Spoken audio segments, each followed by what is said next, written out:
Hello, you're welcome to ABC Highlights, and today we are going on an adrenaline pumping journey, and every story counts. My name is Golda Abba Dai. And my name is Nana Kwame Brobe, and the countdown begins. So, on to our first story.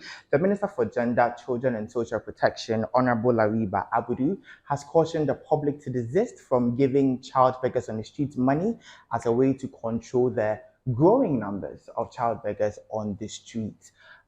She did also share that she's liaised with the embassies to expatriate about 400 of most of the foreigners who happen to beg or make their children beg on the streets, but they keep on coming back because obviously it's a form of greener pastures for them.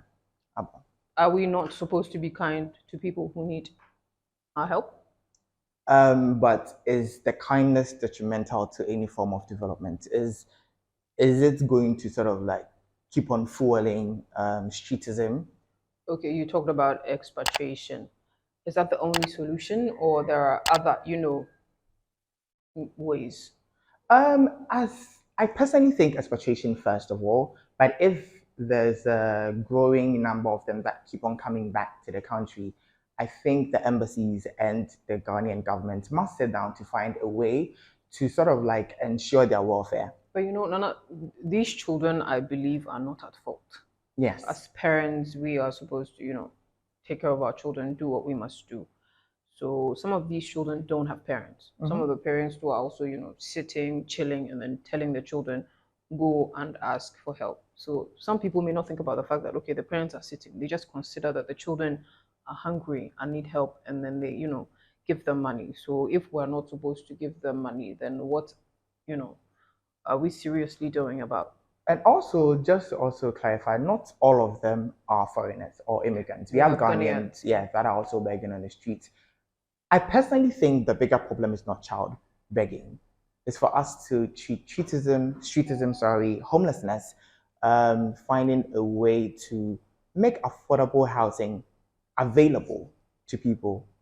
Okay, so in a sense, are you saying she should not be telling us, don't tell us to I not mean, give? you cannot ensure like any form of commodification of kindness. It's an act that is genuine in itself. People would give regardless. You can't say just to ensure some state policies you cannot be kind. It's some way. Okay, so you're basically saying, given the positions that they are in, they should find better solutions rather than saying the things that they are saying. Exactly. That is your opinion. Because if we stop giving to the children, they're still there.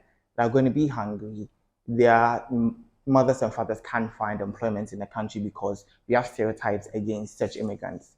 The problem is dire and more deeper, or is more deep, sorry, than just saying we should stop giving to children who are begging on the streets. All right, so basically you're saying do your job and then it will reflect. And... Those are not my words. Those are not my words. Oh my goodness, Nana. All right. So yesterday we talked about the finance minister suing Captain Smart, and today he's added Media General to the suit. And this is all still to a tune of 10 million Ghana cedis in damages. Nana, questions.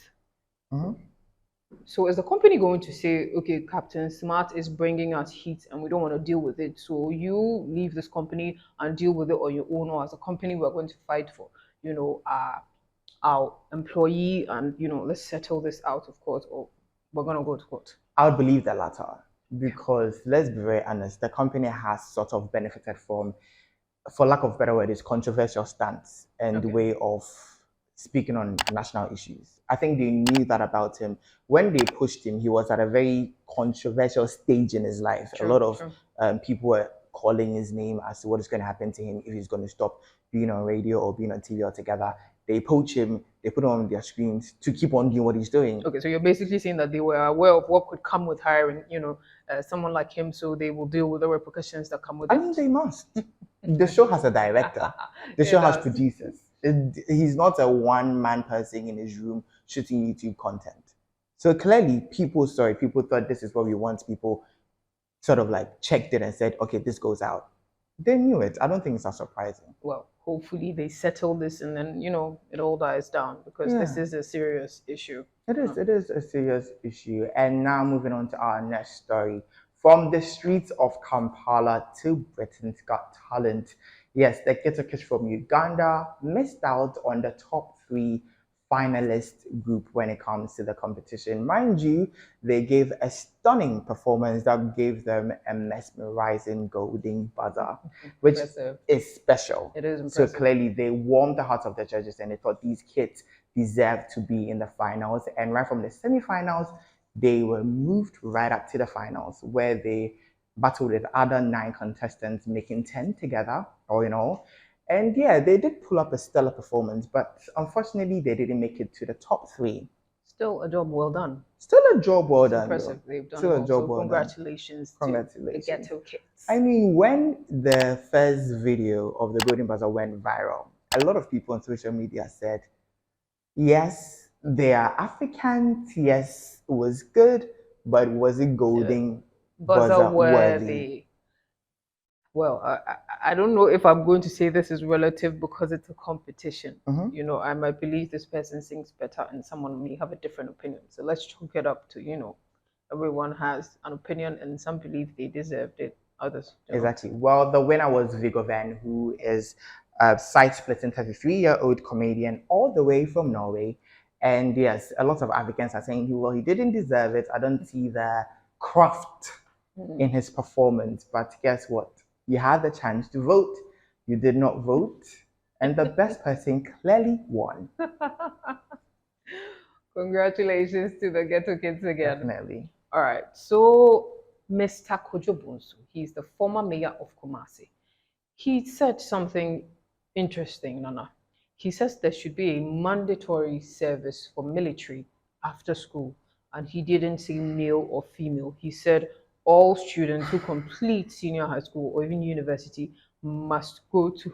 There must be an enforcement of a 2-year military mandatory service because he believes it will instill discipline in us before we venture into the real world. And I mean, I've heard of South Korea doing that, but I mean, do you think Ghana at this point can enforce something like that? First of all, you cannot pay your national service persons for a year. Calm down, you don't have the capacity. Now, second of all, if the reason for this is to instill some form of discipline, allow me to question the discipline of our mostly the narrative that the security personnel in this country have, be it the army, like the soldiers or policemen. Recently, soldier men were being called out for indiscipline, and they've gone through training. So you believe that there are other ways to, enforce the discipline and not telling people to go to 2-year mandatory military service? Exactly. Unless there's another reason I'm probably not getting. Well, if there is, we don't know. But he basically said, there's a lot of indiscipline among our youth, and he feels like that kind of discipline, the kind of training that people in the military get. It sets you for, the same training that people say. I'm not the one saying it. Security personnel come out and will be willing to sell maybe their integrity for less than 5 cedis. Beautiful discipline training, I guess. So you don't agree with Mr. Bonsu? I just believe we can find different ways to instill discipline in the youth other than to suggest a mission that government itself doesn't have capacity to fund. Well, we would like to know what the audience thinks. So please comment and let us know your opinions on the stories. My name is Golda Abadai. And my name is Nana Kwame Brobe. Do not forget to log on to abcnewsgh.com for your latest news and follow us on our social media platforms. On abcnewsgh_. Yes. See you.